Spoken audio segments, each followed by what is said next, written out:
지난번에 설명해드린 거 실천하셨나요? 우리 학원 네이버 플레이스 세팅 하셨죠? 만약에 안 하셨다면 지금 이 영상을 보기 전에 네이버 플레이스 세팅부터 하고 오시는 걸 추천드립니다.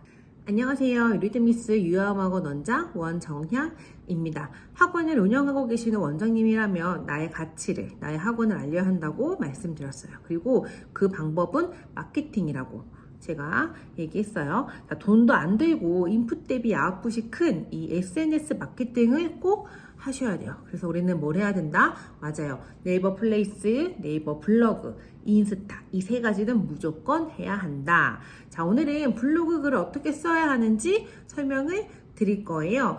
유튜브 영상 찾아보시면 네이버 글 쓰는 방법들에 대한 영상이 많을 거예요. 그런 것도 조금 자세하게 설명되어진 영상들을 같이 보시면 너무 좋을 것 같고, 저는 큰 맥락으로 음악학원, 피아노 가시는 선생님들은 어떻게 글을 쓰면 좋은지 그 부분을 조금 더 자세하게 알려드릴게요.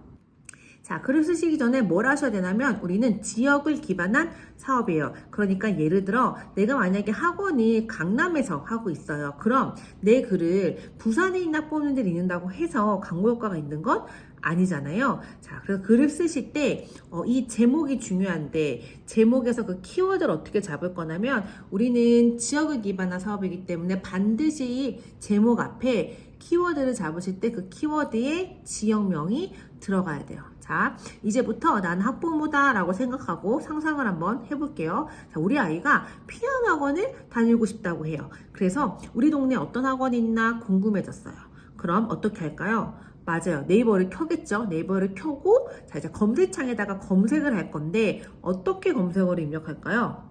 맞아요. 자, 내가 만약에 우리 아이가 A초등학교에 다녀요. 그럼 A초 피아노 학원, 뭐 A초 음악 학원 이런 식으로 초등학교 이름이 들어가는 경우가 정말 제일 많고, 혹은 그 주소 있죠. 뭐 예를 들어 땡땡동 피아노 학원, 땡땡동 음악 학원 이렇게 검색할 수도 있고, 7살이야, 6살이야. 그래서 유치원 근처에 있는 무슨 피아노 학원이 궁금해. 그러면 뭐 땡땡 유치원 피아노 학원 이런 식으로 그 앞에 약간 지역을 기반한 지역명, 무슨 시, 무슨 동, 무슨 초, 뭐 무슨 유치원 이렇게 그 지역에 있는 것들이 들어가요. 그 다음 그 뒤에 우리는 피아노 학원이니까 땡땡동 피아노 학원, 땡땡초 피아노 학원, 뭐 땡땡 유치원 피아노 학원 이런 식으로 학부모님들이 네이버를 켜고 피아노 학원을 찾을 때 어떤 검색어로 검색을 할까라고 고민을 해보셔서 그 A라는 단어를 키워드라고 잡으시면 됩니다.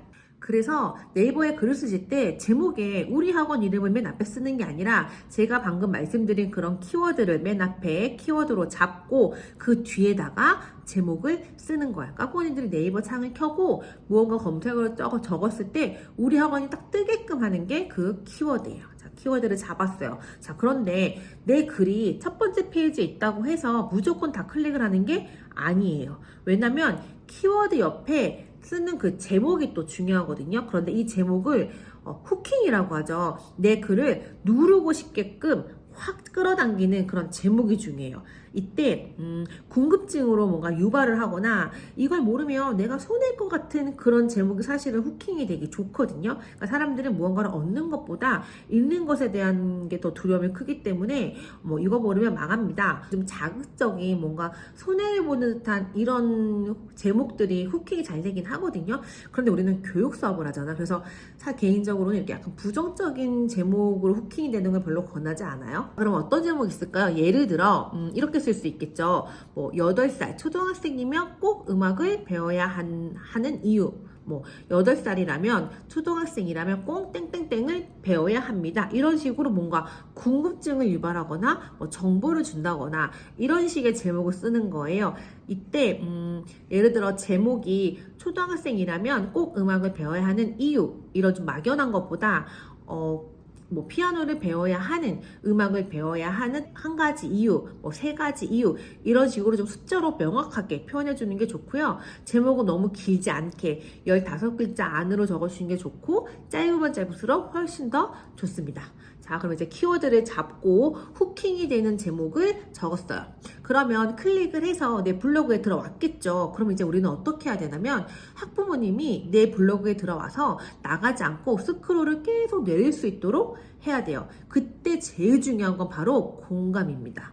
이 학부모가 내 글의 제목을 읽고 클릭을 했잖아요. 그러니까 우리는 뭘 알고 있어요? 이 학부모가 뭐가 고민이 돼서 들어왔는지 알 수 있어요. 예를 들어 뭐 땡땡초 피아노 학원 키워드를 잡고 뭐 초등학생이면 꼭 음악을 배워야 하는 뭐 3가지 이유 이렇게 적었어. 그럼 그거를 클릭했을 때 이 학부모의 아이가 초등학생의 확률이 높고 뭐 피아노를 다녔다고도 할 수도 있지만 예를 들어 보내고는 싶은데 꼭 해야 되나 뭐 이런 생각이 들었는데 마침 그런 글의 제목을 봐서 들어왔겠죠. 우리는 그러면 그 부모에 대한 그 학부모가 생각하는 그 고민이나 이런 지금의 상황들을 공감을 해주는 거예요. 그래서 글의 시작은 이게 궁금하시죠? 뭐 지금 이런 게 걱정이시죠? 제가 그 마음을 알아요. 이런 느낌으로 첫 문장을 시작하는 거예요.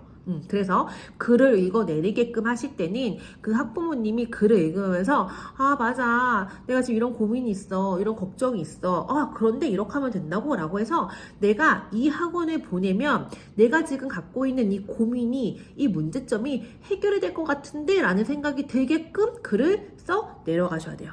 자, 그게 제일 중요해요. 그 다음에 그렇게 이 학부모가 글을 클릭하고 들어와서 맞아 하면서 이제 글 스크롤을 내렸어요. 그럼 맨 아래 뭐가 있어야 되냐면요, 행동 버튼을 하게끔 그 버튼을 누르게끔 하셔야 돼요. 무슨 말이냐면 자, 글을 다 읽었어요. 공감이 돼요. 여기를 보내면 내 고민 해결이 될 것 같아.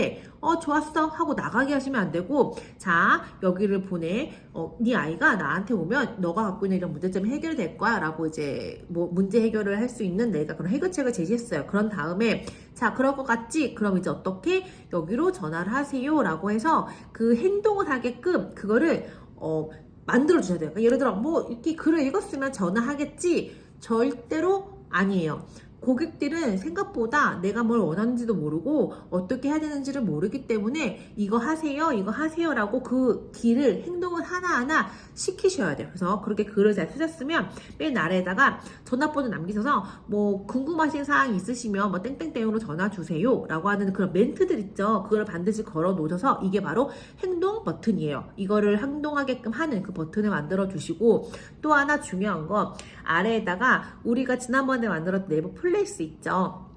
이거를 장소로 링크를 걸어주세요. 그러면 원장님이 쓰신 글이 그 네이버 플레이스에 그 엄마가 클릭하고 들어왔을 때 그 밑에 블로그 글이 뜨거든요. 그러니까 이게 뭐냐면 다 이렇게 고리고리를 연결해 주시는 거예요. 내 이 공간에 들어와서 여기서 계속 놀게끔 만들어 주시는 거예요. 그래서 후킹이 되는 제목을 찾아서 클릭을 해서 들어왔어요. 그럼 공감을 해주면서 그 본인이 클릭한 학부모님이 갖고 있는 문제점에 대해서 공감을 충분히 해주고 그걸 내가 우리 학원이 해결시켜 줄 수 있어 라는 글로 풀어내신 다음에 맨 아래에다가 자, 이제 이걸 하세요 라고 행동 버튼 전화번호 남겨주시고 그 아래다가 네이버 플레이스를 연동한다. 이게 가장 큰 틀이에요. 자, 그리고 중요한 게 키워드로 잡은 그 A란 단어 있죠? 그 단어를 본문 안에 조금 의도적으로 대신 자연스럽게 5번 이상 풀어내셔야 돼요.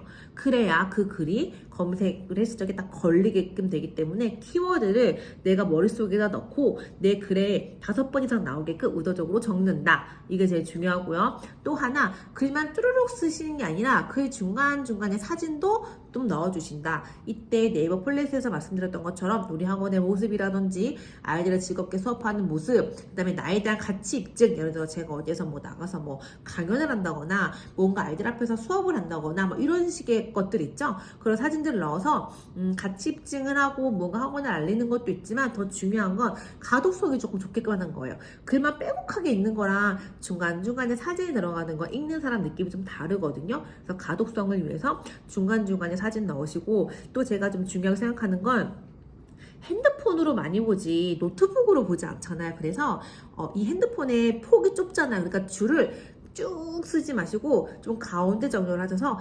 깔끔하게 내리기 편하게끔, 이건 다 진짜 가독성과 관련된 거예요. 내용도 당연히 중요하지만 조금 머릿속에 읽기 편하게끔 가운데 정렬도 해서 띄어쓰기, 뭐 문단 바꾸기를 잘 하셔서 가독성이 좋게끔 이제 글을 쓰시고 난 다음에 내가 쓴 글을 핸드폰 한번 보세요. 어떻게 잘 이렇게 읽힐 수 있게끔 비주얼상 괜찮은지도 꼭 한번 확인해 보세요. 자, 다시 한번 정리해 드릴게요. 자, 첫 번째, 키워드를 고민해 본다. 두 번째, 키워드 옆에 고객의 시선을 사로잡을 제목을 쓴다. 세 번째, 공감이 되는 문장으로 글을 시작한다. 네 번째, 학부모가 클릭한 이유를 생각해보고 그 문제를 내가 우리 학원이 해결해 줄 수 있다라는 결로 글을 써 내려간다. 다섯 번째, 이때 글을 쓰며 자연스럽게 나의 가치를 입증한다. 마지막, 맨 아래에는 연락처, 행동 버튼과 장소 링크를 걸어 두어서 꼭 고객이 학부모님이 나한테 전화를 걸게끔 행동 버튼을 꼭 넣어준다.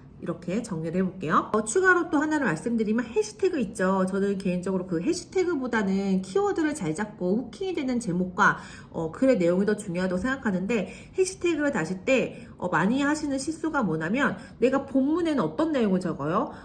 피아노 학원, 음악교육과 관련된 내용들을 적잖아요. 그런데 이 해시태그에 내가 많은 사람을 유입시키고 싶다는 이유 하나만으로 뭐 땡땡땡 식당, 땡땡땡 맛집 이런 거 적으시면 안 돼요. 그럼 네이버 입장에서는 아니 이 글은 음악에 대한 내용인데 왜 해시태그는 식당 얘기지? 라고 이 결이 안 맞잖아요. 그래서 되도록이면 이 내용의 글과 결이 맞는 해시태그를 다시는 게 좋다. 왜냐면 어차피 중요한 건 키워드랑 제목이기 때문에 해시태그를 막 100개, 1000개 단다고 막 다 유입이 되는 거 아니고, 유입이 된다고 한들 맛집에 대한 설명인 줄 알고 들어온 고객이 우리 학원에 오겠냐고요. 오지 않잖아요. 그러니까는 타겟을 뾰족하게 정해서 가는 거기 때문에 그런 나한테 별 의미 없는 고객을 모으는 것보다 나한테 의미 있는 고객을 모으는 것이 낫잖아요. 그러니까 해시태그는 그냥 이 글의 내용과 결과 맞는 해시태그를 넣는다. 이게 또 중요하고, 또 반드시 글을 쓰실 때 복사해서 붙여넣기 하시면 안 돼요. 그게 혹시 내 블로그 글이라고 하더라도 절대로 복사하시면 안 돼요. 직접 타이핑해서 쓰셔야 돼요. 그 다음, 이 모든 걸 하시기 전에 지금 갖고 계신 그 블로그 계정이 있을 거 아니에요. 거기다가 글을 한번 써보세요. 글을 제목을 써서 글을 한번 써보시고 한 2, 3일 뒤에 쓰신 글의 제목을 그대로 복사하게 하셔가지고 네이버 검색창에다가 제목을 그대로 붙여넣기 해서 검색을 한번 해보세요. 왜냐면 네이버는 아까 최신에 쓴 글을 밀어주는 경향이 있는데, 내가 제목까지 똑같이 복사해가지고 2, 3일 전에 쓴 글을 검색해 봤는데 첫 페이지에 뜨지 않는다. 그럼 이미 그 블로그는 저품질일 가능성이 있기 때문에 그런 경우에 차라리 아이디어는 다시 파시는 게 나아요. 아마도 제가 알기로는 한 사람당 3개 정도 아이디를 팔 수 있거든요. 그래서 그냥 있는 거 쓰시는 것보다 좀 불안하시거나 저품질이 확인이 되면 차라리 하나를 만드셔서 새롭게 블로그를 하나 만드시는 게 나을 수도 있어요. 제가 항상 말씀드리죠. 아무리 좋은 얘기도 아무리 좋은 정보도 내가 실천하지 않으면 아무 소용 없어요. 아무것도 안 하면 아무 일도 일어나지 않는다. 이 말을 꼭 기억하시고요. 다음번에 인스타에 대해서도 알려드릴 건데 인스타는 되게 드릴 말씀이 많아서 이거를 한 번에는 못 올릴 것 같고, 어쨌든 제가 프로필 세팅하는 방법, 그 다음에 지역 광고. 인스타는 지역 광고를 정말 작은 금액으로 할 수 있거든요. 적은 금액으로. 그렇기 때문에 인스타 정말 중요해요. 그러니까 그거예요. 이쪽 길로 오는 고객도 잡고, 이쪽 길로 오는 고객도 잡고, 이쪽 길로 오는 고객도 잡는 거야. 내가 타겟을 100명만 놓고 하는 거랑 네이버를 검색하는 100명, 인스타 검색하는 100명, 200명한테 놓고 파는 거랑 이게 달라질 거 아니에요. 그러니까 그런 로직으로 생각하시면 블로그, 플레이스, 인스타를 다 하셔야 되고, 정말 중요한 게 고객이 나한테 오는 길을 정말 친절하게 잘 설명해 주셔야 돼요. 알아서 나한테 찾아와 이런 건 없어요. 그렇기 때문에 이런 기본적 세팅을 다 하시고 이거를 조금은 잘 하려고 하실 수 있는 노하우를 제가 알려드리는 거니까 어쨌든 다 세팅해 놓으시고, 제가 지금까지 알려드린 거를 어떻게 한다? 지금 바로 엉덩이를 떼고 가서 한다. 아셨죠? 자, 그럼 다음번에는 인스타와 관련된 마케팅 노하우로 찾아오겠습니다. 감사합니다.